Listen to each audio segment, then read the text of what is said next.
आगे प्रसंग है उद्धव के संग श्री कृष्ण का ब्रज आगमन। इस प्रकार उद्धव के वचन सुनकर भक्त वत्सल अच्युत ने अपने कहे हुए वचन को याद करके ब्रज में जाने का विचार किया। समस्त कार्यभारों पर दृष्टि रखने के लिए बलराम जी को मथुरा में छोड़ के वहीं स्वर्ण रथ में बैठ के भक्तों को दर्शन देने के लिए नंदगांव चले। आप जब ब्रज दर्शन के लिए ब्रज की बस में बैठेंगे तो आपको पहले मथुरा जन्मभूमि दिखाते हैं, वहां से गोकुल, गोवर्धन, बरसाना, फिर नंदगांव ले जाते हैं। श्री कृष्ण भी उसी मार्ग से चले। मथुरा छोड़ के जैसे ही ब्रज की सीमा में प्रवेश किया वैसे ही वासुदेव कृष्ण के अंदर गोलोकवासी निर्गुण पूर्ण ब्रह्म श्री कृष्ण ने प्रवेश कर लिया। मथुरा में वासुदेव कृष्ण सीधे खड़े रहते थे, मगर गोलोक विहारी के प्रवेशते ही रथ में वे त्रिभंगी खड़े हो गए। उनके श्रीअंग की गंध दूर तक फैलने लगी। प्रकृति देवी व द्वारपालिका गोपियां हर्षित हो स्वामी का स्वागत करती सारे वृंदावन को सजाने लगी। एक पल पहले जो ब्रज उजाड़ था वह हरा भरा हो गया, सर्वत्र फल फूल लद गए। पक्षियों ने प्रभु के दर्शन किए और सब कृष्ण कृष्ण की पुकार करने लगे। श्री कृष्ण ने मुस्कुराते हुए हाथ हिलाया, रथ रोका तो सारे पक्षी सुख, सारिका, कोयल, भंवरों ने और मोर मोरनियों ने रथ घेर लिया। श्री कृष्ण ने उन्हें स्पर्श किया, प्यार किया और कहा, ब्रजवासियों को खबर करो, कन्हैया आ गया।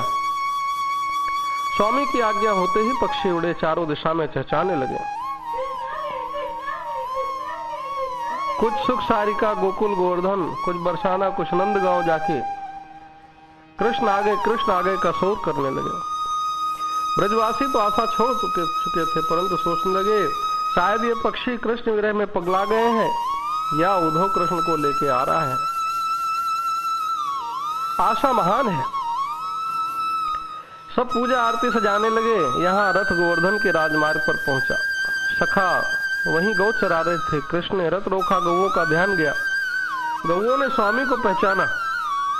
कोटि कोटि गाय जो कृष्ण विरह में कंकाल बनी थी वे दौड़ी दौड़ी पास आ गईं। सबके स्तनों से स्नेह के कारण दूध झर रहा था। वे कान और पूंछ उठा के नहा रहे थे। उनके साथ बछड़े भी मुख से घास के ग्रास लिए खड़े थे और गौए नेत्रों से आनंद अश्रु बहा रही थी। श्री कृष्ण की एक प्रेम भरी दृष्टि पड़ते उनकी व्यथा वेदना दूर हो गई। श्री कृष्ण रथ से उतरे, सभी को प्यार से उनका नाम लेके थपथपाने, सहलाने और पुचकारने लगे। आज श्री कृष्ण जितनी गाय थी उतने रूप धरे। उद्धव यह दृश्य देख के अचंभित हो गया। सारी गाय के शरीर हृष्ट पुष्ट हो गए। ग्वालों ने सोचा, अरे ये गाय किधर की ओर हर्षित होकर दौड़ रही हैं। अहो, गौओं ने तो वह रथ घेर रखा है जिन पर अक्रूर और उद्धव आए थे। गौओं के इस हर्ष से सूचित हो रहा है कि इस रथ पे और कोई नहीं बल्कि श्याम सुंदर ही है।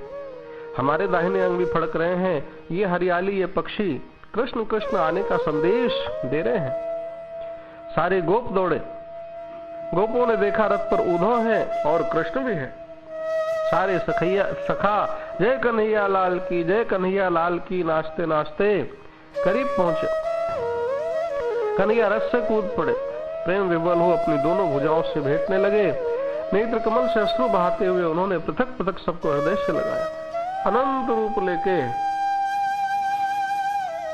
सबको हृदय से लगाया। अहो, भूतल पर भक्ति के महात्मा का वर्णन कौन कर सकता है। वे सब गोप नेत्रों से अश्रु बहाते फूट फूट के रोने लगे। विरह पीड़ा से इतने विह्वल हो गए कि मिल जाने पर भी सहसा उनसे कुछ कहने में समर्थ न हो सके। श्री कृष्ण ने आश्वासन देके सबके मन को शांति दी।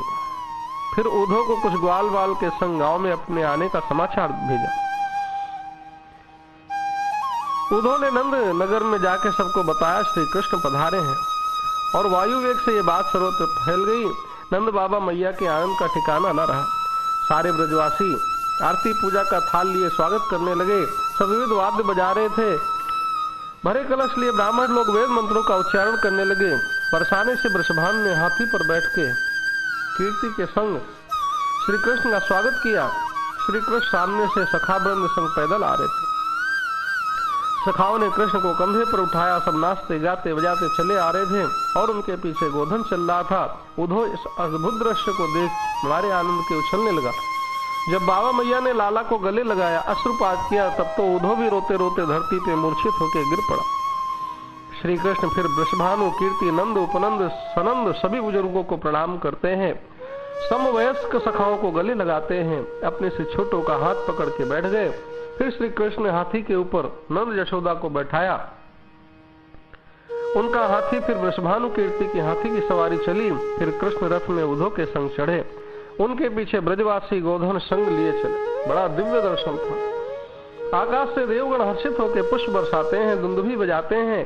श्री कृष्ण नंदगांव पधारे और राधा को पता चला तो सैया छोड़ हर्ष से उठी। आभूषण सखियों में बांट दिए, तुरंत श्रृंगार करके डोली में बैठ सखियों के संग मंगल गीत गाती करोड़ों गोपांगनाओं सहित नंदगांव के राजमार्ग पर श्री कृष्ण का प्रेम भरा स्वागत किया। सारे लोग श्री कृष्ण से कहते, तुम्हारा यह सखा उद्धव परम धन्य है, क्योंकि उसने ब्रजजन के प्राण आपके दर्शन करा दिए। बोल बांके बिहारी लाल की जय।